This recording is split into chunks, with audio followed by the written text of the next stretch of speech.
Hello, friends, and welcome to the fourth episode of the Combat Mentors Guide. Today, we're just going to talk about healers. So, what do you need to know about healers in Final Fantasy XIV? Well, the healer role in this game, it may look a little bit more complicated compared to others because in a lot of games, usually the healers are most of the time just AFK, waiting for the perfect chance to heal, but in Final Fantasy it is slightly different because Final Fantasy is a game based entirely on damage. Your main purpose in this game is to deal damage. It doesn't matter if you are a tank, a healer, and most importantly, a DPS. You are meant to be dealing damage as much as possible. Therefore, today I'm going to teach you how to become a healer. I won't get in depth about what each healer do. I'm just gonna provide you the ones that I suggest to be the easiest to begin with for every specific role. When it comes to regen healer, white mage conjurer is the best that you can pick because this one is absolutely easy. This one it is deal damage and heal when somebody's hurt. Just it's just as easy as that. However, there are the shield healers, which are still deal damage, but the shield healers needs to mitigate more than focus on the healing part. And in that case, I will totally suggest Sage. So let me go over real quick the skills for healers. So every healer is going to share these 6 skills. It doesn't matter which one it is, this is locked into your role as a healer. So starting with repose. What does repose do? It makes a target fall asleep, just like that. There is nothing more and nothing less. You're going to sleep a target. As you might expect, this does not work against bosses. So you can use this whenever you're in the open world. Maybe in a dungeon if your tank dies and you need to take down a target basically to make it easier for you to raise the tank. Although raising the tank will take less time doing that than making the target fall asleep. So honestly, this skill is practically useless. As you may see, I do not even have it on my skill bar. That is just how bad I believe this skill to be. Next we have Esuna or Esuna. Esuna is top tier waifu. The reason why this skill is so good, yet it is hardly used, it is because I believe that some people don't even know how Esuna works. So this is gonna dispel one single debuff from a target. When it comes to debuffs, you will notice it over here. So this is a buff, of course. But when it comes to debuffs, it's gonna look like this icon over here, but it's gonna have a line over here on top of the debuff. Whenever you see that, that means that the debuff or status applied to you or the party member, it can be dispelled, and Asuna will take care of that. So that's where Asuna it is perfect. In some dungeons, you can use it, and your tank is going to love you for that because it's mostly the tank that gets those debuffs. Next up, we have Lucid Dreaming. Lucid Dreaming it increases a lot your mana regen. So let me show you. You will notice that this skill takes 1,000 mana, and the natural regen is about 130 or 215, I believe. Yeah, it's about 215. But if we use Lucid Dreaming now, look at the mana regen. it is way better than what we saw before. Next up on the list, we have Surecast. Surecast is your knockback immunity for both healers and casters. And I noticed that I skipped Swiftcast. So this is what I was talking about before when it comes to raising a tank in a dungeon, being faster than putting the target to sleep. Because this is going to take you almost 2.5 seconds. Raising a target is going to be as easy as this. Down. It would only take you 1 second plus the time that it gets up and all of that stuff. You can also use Swiftcast to keep on DPSing. So in situation where you need to move a lot and you find out that applying your damage over time as healer would only be a DPS loss, then you can do this. And when you have Swiftcast up, you can use it and then use your damage heal again to keep on moving. Just keep in mind, most of the time that you do that, a DPS is going to find a way to die. It is pretty much like a scripted in the fight that some DPS must die if you're using Swiftcast just for damage. And the last skill that we have is Rescue. Rescue is the skill that will define you as a person. It will have you know who you really are, because you can play God with this skill. As you can imagine, or in case you are reading the description, Rescue pulls a party member towards you, meaning that you can use it to save someone from the brink of death, or you can be an absolute troll and kill that person for absolutely no reason. So, yeah, that's all I'm going to talk about healers right now. I'm going to show you some footage of me playing in raids and dungeons while using White Mage and Sage. I'm gonna try to just get into the key points of what I want you guys to see. I will explain it, and then you guys will have a look on how healers looks. All right, here we go. So this is the raid footage that I wanted to show you guys, other than my PC having a heart attack every here and there. But I wanted to pay attention to two things. First, my gameplay is not perfect. Just want you guys to know that, since I pretty much came back after a while, and healer is the one job that I use the less. But what I want you to pay attention are two things. First, you will notice how I am most of the time dealing damage to the boss because nothing is happening. I can just deal damage and dodge while dealing damage, because the main purpose here is to keep the damage all time as much as possible. The other thing that I want you guys to pay attention, and please do not blame anyone for this, I just want you to learn from any possible mistakes. It is the other healer. Maybe the other healer is slightly new or not completely used to it, but you will notice that they get to be AFK for every hit and there instead of casting the actual damage kill. Is that bad? Theoretically it is, but we don't know if they are new to the fight or not. So they may not feel as confident as I do.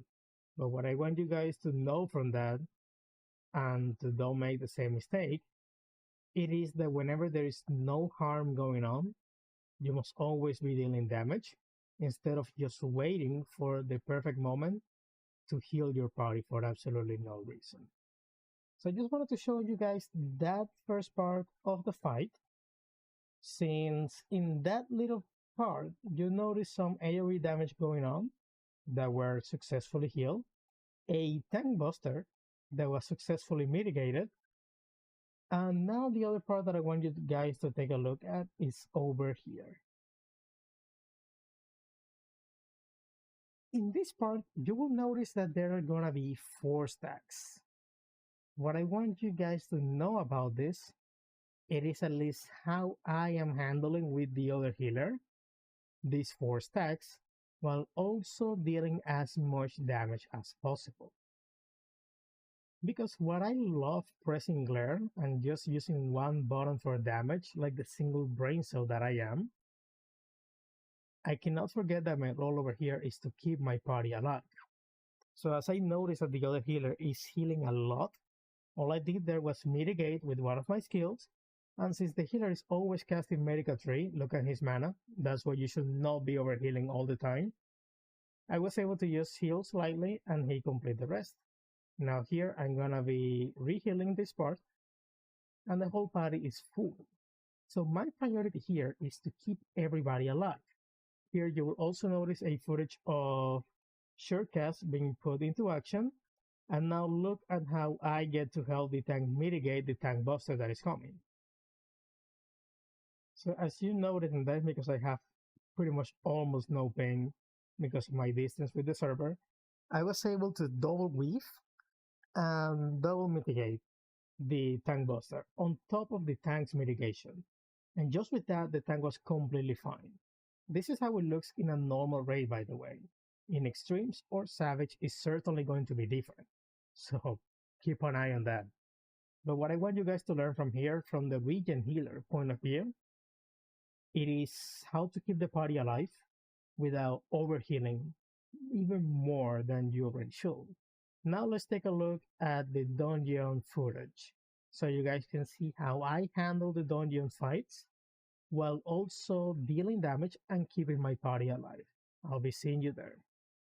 All right, let us now take a look into the dungeon clips. Choose to go all the way here because at the beginning it was all the same and it was going way too perfect to show you at least an interesting scenario. So here, this is what I like to do as a regen healer, and it is on most of the enemies, I will be placing a dot or damage over time while running to don't waste any damage. Now here, because, and this is mostly exclusive to White Mage, Holy is such a broken skill for AoE because it deals damage like any other skill, but it also stuns the enemy. And of course, in Final Fantasy, after applying the same debuff multiple times, you would eventually become immune to it. So the stun is not gonna last forever. But as you notice in that part of the fight, all that I had to do to keep my party alive was just one AoE heal, and I was being generous for the video. I usually would just leave them there with half of their HP bar, and they would still be fine. Because AoEs can be dangerous, yes, but in this sort of fight, most of those AoE can be avoided. And as you notice there, I hardly had to heal, and while running, something that I do to my tank, it is always apply a shield and also a regen heal. This is a warrior, so they most likely don't even care about that. But I was trying to treat the guy like any normal tank. So here is the same deal. You will be spamming Holy. Look that I don't even move because I know that Holy is gonna stun the enemy. And then I just keep spamming skills until the warrior HP finally looks a little bit fatal like there, and I was able to heal him. Now we just keep DPSing because the warrior just popped blood wedding. That means for dungeon pulls, that guy is immortal for the next 8 seconds. And there we go. I just gave him another shield. I moved away from that, and the rest is just DPSing until the pack is dead. So, what are we supposed to learn from these few minutes of clip that I was sharing? Well, what you're gonna learn from that, it is how to kill the pulls without being a healing machine or an absolute greedy machine. Because here's an issue with healers in this game, and there is never an in between. It's either they are going full damage or they are going full healing. And none of those are okay. Because your party will like you to deal damage, to end the instance as soon as possible, and they would like you to heal them so they don't feel like if they make another mistake, that they are dead. So you would like to keep them alive as much as possible. That is your golden rule as healer. Always deal damage when no harm is going on, and heal the bodies whenever they need some healing. You don't need to keep them healed full. You can just give them a regen, and eventually they will come back to full HP. So that's for the white mage point of view. Now we're gonna take a look at the same things that we looked before, but this time as a sage, which is gonna be the shield healer or mitigation healer most of the times. So let's take a look at them, shall we? All right, we are back. So the first thing that I want to say before we continue, I personally usually don't care about this, but knowing the 14 community, a lot of people do. So this dungeon over here, it could be a big spoiler to anyone who keep watching or that is currently looking at the chat on the left. But yeah, this is an important dungeon history-wise. So if you don't want to see this, you can easily skip it. If you don't care, then let's just keep watching. So I wanted to share a raid footage before doing the dungeon, but looking at the raid that I did with Sage, I feel like there really wasn't a lot to learn over there because the other healer was just overhealing a lot and over mitigating because it was another Sage. So I didn't really have a lot of important information for you guys to digest. So instead, we're just gonna take a look at this boss fight over here and from the last boss as well. Since moving forward from this boss, we will also see dungeon pools, which I want you guys to learn, and a little bit on how I am handling myself to keep the party alive. Please note that because this is just a normal dungeon, there will hardly be any harm coming to anyone, since the damage is not too high. But if you're learning the game, which is the main purpose on these guys that I'm releasing anyways, this is gonna be your first content that you're gonna topple, especially if you're going to be like either absolutely brand new on the game, or if you are, let's say, just getting started with the healer classes. So, so far, what are we watching here? So what we're taking a look here is just a brief footage of me mitigating some damage and also on keeping the damage up on the boss. Because I know that I have said this about 5 times already, and I'm sure that there might be a sixth coming up along. This is the perfect proof that this is not 100% pre-recorded. But yeah, I like to say it a lot because it is really important. Damage is all you need to do in this game. But as a healer, you need to keep the party alive, which is what I'm showing you guys over here. So as you will notice in this dungeon pool, I'm just gonna shield the tank, I believe. If not, who cares? It's a warrior. You will get why later if you haven't played with a warrior before. But what you can see here is how while the warrior is running and my PC is dying, I am DPSing with AoEs the mobs that were coming on the back. That is because when you are running with a shield healer, unlike White Mage and Astrologian, they do not have a cast bar for the AoE skill.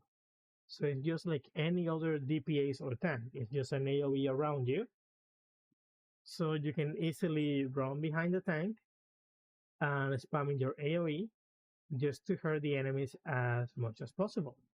And the goal on this, especially with Sage, is because you're gonna keep healing the tank while doing that. And also you're gonna be dealing damage to the mobs. So that when the tank is stop running, which normally they will pop a sprint to avoid damage due to ranged attacks, then the mobs will already be pretty beat down. Just take a look at this. it's a short distance between this pool and the other mobs. For some reason, this tank was either trolling or a bit drunk. I don't know what happened to him from that run. He was doing that a lot of times. But as you notice there, the mobs were already down 30% of their HP by the time that we reached the other pool. And that was just running. So that is one of the biggest important part of doing that with a dungeon pool. Now, a little detail that you might have not noticed is that the tank is completely fine because I was keeping him alive just by using OGCDs that amplify the healing that the tank received, plus is a warrior, and also some mitigation to keep him running. Now, that was overall a short point of view on how the dungeon pool works with a shield healer. And that is how they normally looks if you're playing it correctly. All you need to do is deal damage and keep your party alive. Like here, I'm just mitigating this. The tank is helping as well. So as you notice, there was hardly any damage, just because everyone did their part. The Viper mitigated, I mitigated, and the tank provided us also with an additional shield. So there was no damage to be taken. Here, all we need to worry about is dodging. So while we dodge, I'm still dealing damage. The tank HP is not gonna go anywhere. He's fine. Another reason or another detail that I wanted to share is that I'm not sure if you guys noticed, but I have that tank set up to focus target. The main reason on focus target here, it is because, as I mentioned on the last episode, you can cast an OGCD while casting a GCD. So if I need to heal the tank or mitigate the tank, I can just do my damage button, select my shortcut to target my focus target, and then just, honestly, I would just press the OGCD and keep the guy alive. It's just that simple. Take a look here. My party HP is a little bit down, but just with the regens over time that they had, they are already back to full. I didn't even need to cast any healing spell on them. And that is only because doing that will be overhealing, which is, I will repeat this, is not really too bad to overheal if you're near to a fight. But when you already know the fight and you know that your party is not going to receive any other, let's say, AoE damage on the future, you're fine. Now here comes a big AoE. As you notice, the boss couldn't be targeted, so I preemptively provide a shield to the party, and now I am mitigating this. Meaning that by the time that the damage comes, it's gonna deal just a small amount of damage, and that HP that my party have left is going to regen over time with the 2 regens that they have right now. So this is the perfect and peak example on how I feel like a lot of people should play healers. I'm not gonna downplay you or say anything bad if you're overhealing, even if you already know the fight. But as long as you are dealing damage, whenever there is no damage coming to your party, then you're fine. Here, I can just burst heal them, and look at them. They are as good as new. The rest is just killing the boss because he won't have time to do the next mechanic. So that'll be all, guys. The boss is dead. Everybody's happy. My PC had a heart attack for the 7th time during this recording, but those were from the videos that I had before, from the footage. So yeah, that will be the end of everything.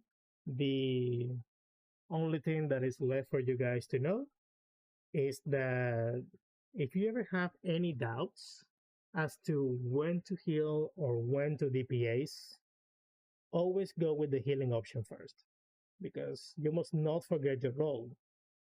Your role is to keep the party alive. So if you sacrifice 1 damage GCD for a heal, it is totally fine. Especially in regular content like not ultimate, not savage, not extreme. And even in those contents, it is fine. because you need to keep your party alive nonetheless. Now, don't just spam heals. That is the main purpose of this guide. So I hope that you guys learned something new. I'm sure that by the end of this recording, this whole video is going to be about 30 minutes. But I'm really sorry. I just wanted to make sure that everything was well explained and why or where I was putting my points on for you guys to know what to do and what not to do. So, thank you very much for watching. Average YouTube Sellout. Please like, share, comment, subscribe. If you find the video helpful, comment any feedback that you can provide. Share if you feel like any other player, just like you, or maybe not you, but someone who can use this information and put it to good use. Please share this video. Thank you very much. I'll see you on the next episode where we're gonna talk about casters. Ta-ta.